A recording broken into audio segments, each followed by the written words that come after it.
They wore the mask, they wielded the knife, they taunted their victims with trivia and pop culture, but only one Ghostface can reign supreme amongst all of those that have worn the mask and left a trail of bodies in their wake.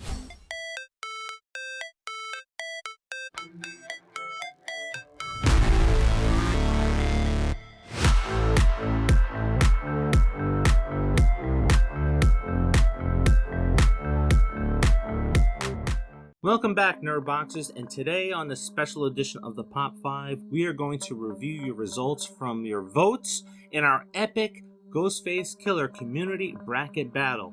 This isn't like March Madness, where it's one killer, he gets one shot, if he loses, he's out.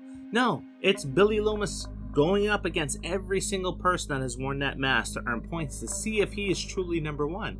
I don't know, there's a lot of Stumacher fans out there.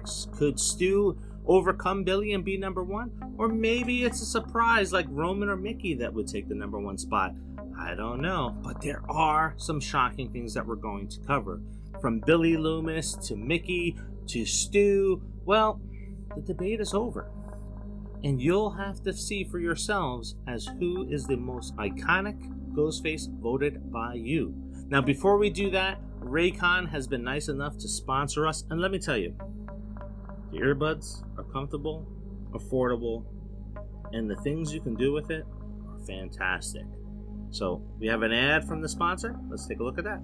As a horror film nerd, when I am looking to capture the thrills and chills of the movie theater experience at home, nothing is more important than setting the atmosphere with quality sound.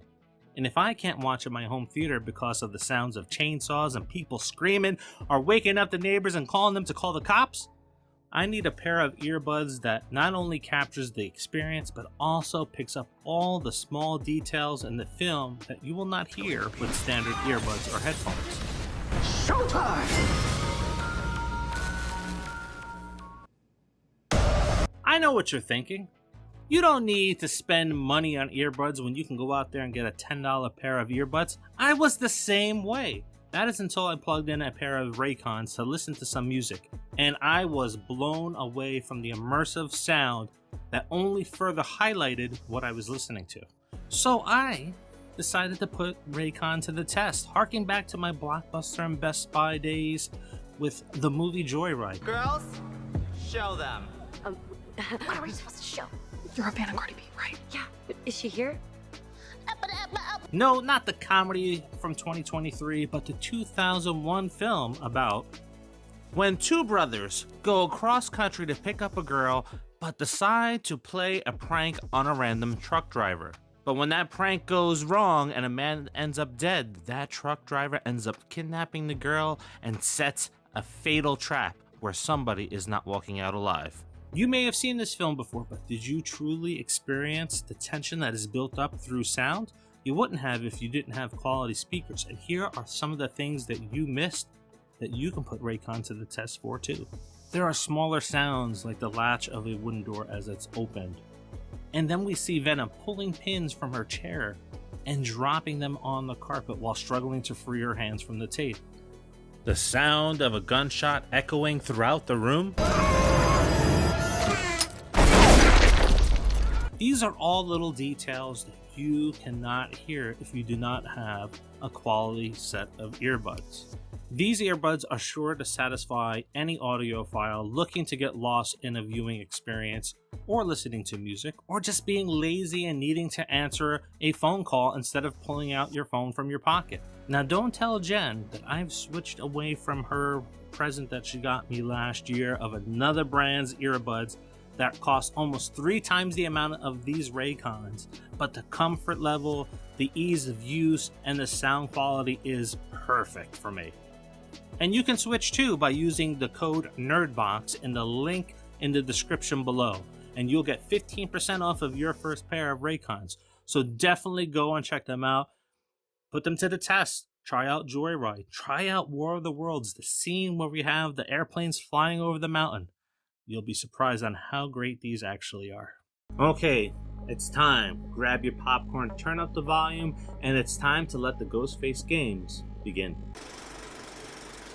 Greg, alongside his buddy Jason, worships the Stab franchise, the fictional films based on the Woodsboro killings. He sees himself as an insider, someone who gets it, more than the others. And idolizing Richie and his unfinished Symphony of Terror, Greg sees this as a chance to not only become a part of the action, but potentially etch his name, or at least his mask, in Woodsboro infamy. Jason is a film student with a killer ego and a failing grade, fueled by a pathetic grudge against his professor and a twisted admiration for Richie Kirch. He throws on the mask to become a part of something bigger, or so he thinks. His motive is a twisted cocktail of revenge and delusional grandeur. He wants to finish the movie Richie started, targeting Sam Carpenter and anyone else who gets in his way. It's a pathetic attempt to rewrite history and be a player in a deadly game he doesn't fully understand. Honestly, I don't think anybody's surprised with the placement of these two, but I am surprised over who did not place next on our list after having gotten 0 votes in our female character challenge that we did earlier in the year. Ethan uses his friendly facade to his advantage and worms his way into the lives of his potential victims, manipulating situations and earning trust. Ethan's lack of movie obsession sets him apart from previous slashers. He's not driven by recreating the Stab franchise or seeking notoriety. Ethan's darkness stems from pure primal vengeance. The death of his movie-obsessed brother Richie at the hands of Sam Carpenter becomes his sole focus. He sees himself not as a sadistic killer, but as an avenger, honoring his brother's memory in the most horrific way possible. Now, I don't know if you noticed, new logo, some tweaks to the graphics, and coming in July you'll get to see all of that and what that new nerd box will look like, including some new shows, even one that's replacing the Pop 5 called 1000 Ways to Die in a Horror Movie. And let me tell you, you haven't seen anything till you've seen a tractor-pull rave party death scene. Yes, you heard right.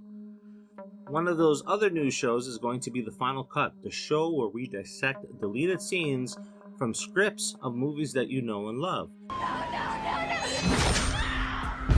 Welcome to the Final Cut.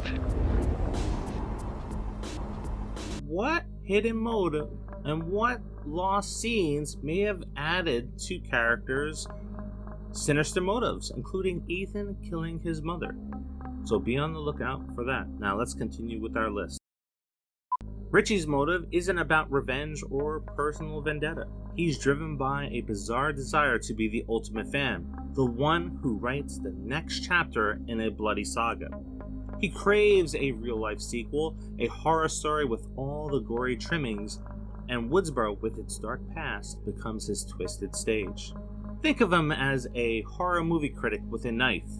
He sees the Stab franchise as a pale imitation of the true scares, and he wants to inject some authenticity back in.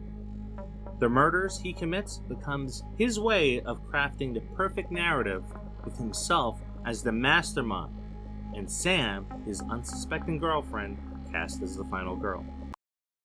On the surface, Quinn seems like the perfect roommate for Tara and Sam. She's sharp, independent, and the daughter of a cop, a potential ally in the face of Ghostface if he were to ever attack again. Fueled by a cynical view of the world, Quinn reveled in manipulating narratives. She saw the hero label slapped on Sam Carpenter after the Woodsboro massacre as a sham, after Sam had killed her brother.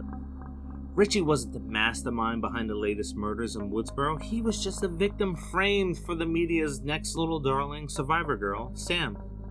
This crusade is what makes her so terrifying. She believes she is doing the right thing even as she leaves a trail of bodies in her wake. I can agree with the placement of those 5 characters, but here's where things get shocking.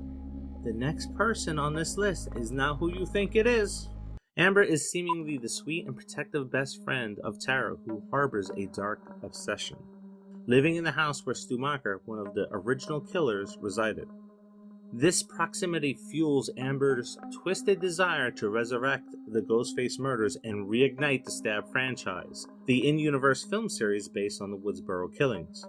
Think of her as a horror movie superfan who took her fan fiction way too literally and with a butcher knife in hand. She's toying with the characters, toying with the audience, all for the sake of an epic, gruesome sequel written in blood. Charlie was an unassuming film nerd, the president of the cinema club, lurking in the shadows with his encyclopedic knowledge of horror movies. He seems harmless, even a little awkward, but beneath that surface simmers a cauldron of resentment and a twisted desire for fame.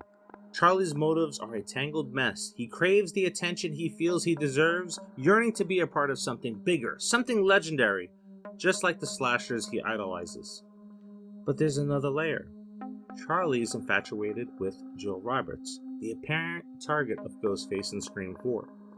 He believes by becoming her accomplice, her partner in recreating a real-life horror movie, he'll win her affection. It's a warped fantasy, a deadly bid for love, and notoriety all rolled into one. Detective Wayne Bailey was a wolf in sheep's clothing, a facade of authority masking a heart consumed by vengeance. He wasn't driven by some scheme or twisted ideology. His motive was raw, primal, a father's love curdled into a thirst for revenge. He saw Sam Carpenter as the sole reason for his loss. This wasn't about justice. It was about making Sam pay the ultimate price, and he used his position as a detective to gain Sam's trust, all the while plotting her demise. A father so blinded by grief that he becomes the very evil he swore to fight. At first, she appears as Debbie Salt, a concerned news anchor, seemingly invested in Sydney's safety, but beneath the caring facade lurks a woman consumed by vengeance. Her son Billy Loomis, the twisted killer from the Woodsboro massacre who met his demise thanks to Sydney. Grief morphs into a twisted sense of justice for Nancy. She can't accept Billy's portrayal as the monster, blaming society and even Sydney's mother for his downfall. Her motive? To rewrite the narrative, paint Billy as the victim, and eliminate anyone who stands in her way, all while shrouded in an iconic Ghostface costume. I'm at a loss of words, still shocked by Detective Bailey's placement on this list. Yeah. We did an episode on 5 things where we had Sister Pam on the show from the Sister Pam channel, where we talked about the 5 worst Ghostface killers, and I think he was on everybody's list. And now here he's ranked up there pretty high by my standards. Now before we move on to the top 5, take a moment, drop into the comments on where you predict the top 5 is going to play out, because we have Roman, we have Stu, we have Billy, we have Mickey, and we have Jill left. So out of those remaining characters, who's in your top 5? And are you going to match what everybody else voted? You may be surprised to see that your answers might not match.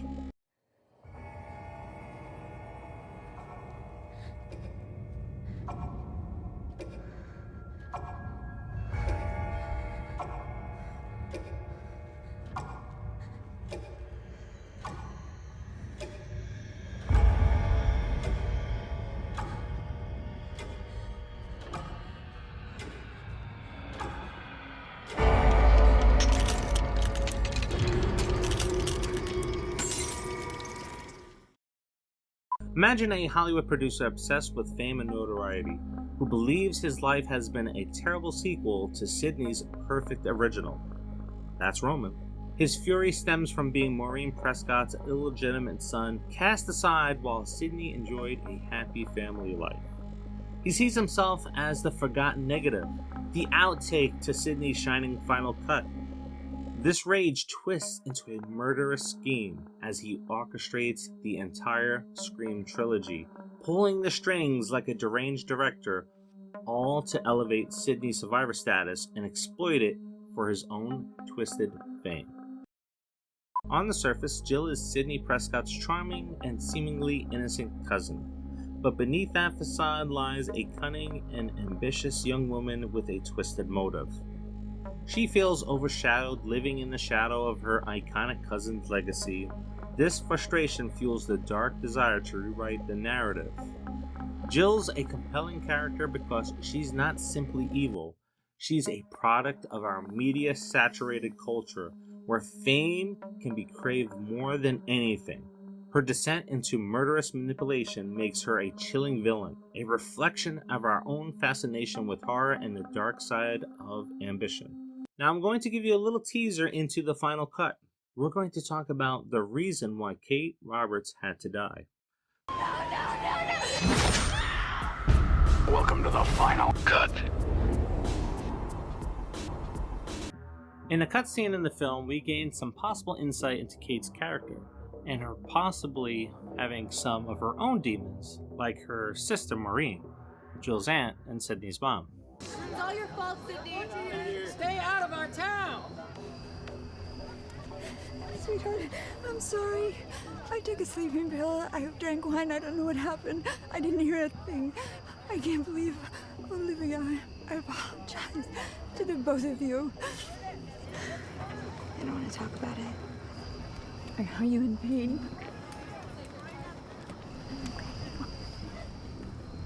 Could it be that Kate also struggled with addiction just like Maureen Prescott? And maybe that wasn't the only vice that the two sisters shared. Maybe Jill's father left Kate because, just like Maureen Prescott, not only was she a drunk, but she was also unfaithful. Now, on to our top 3.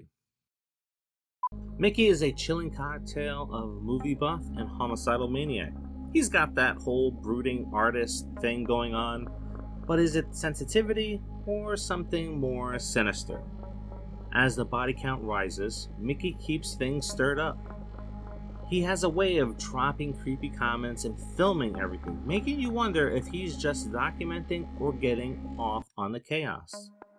Mickey's motives are a twisted reflection of his obsession.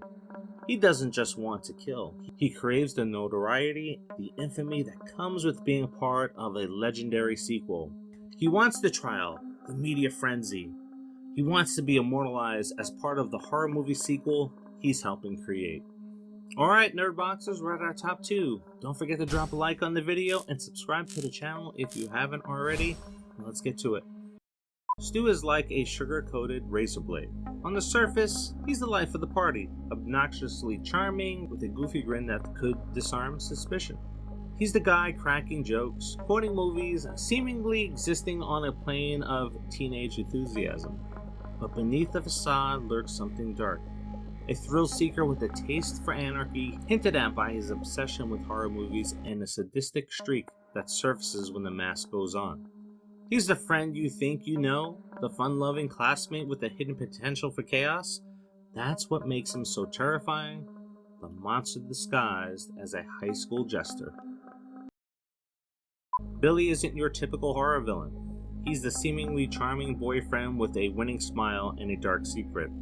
Imagine a young Johnny Depp with a hint of rage simmering just beneath the surface. He's got that effortless cool that makes him idolized by his peers. But behind the scenes, he's a ticking time bomb fueled by a twisted sense of entitlement and a heart full of scorn. Billy is a horror movie buff whose lines between fiction and reality blur as he relishes orchestrating a real-life nightmare in Woodsboro under the guise of revenge. He's charismatic, intelligent, and utterly ruthless. A chilling combination that makes him truly unforgettable.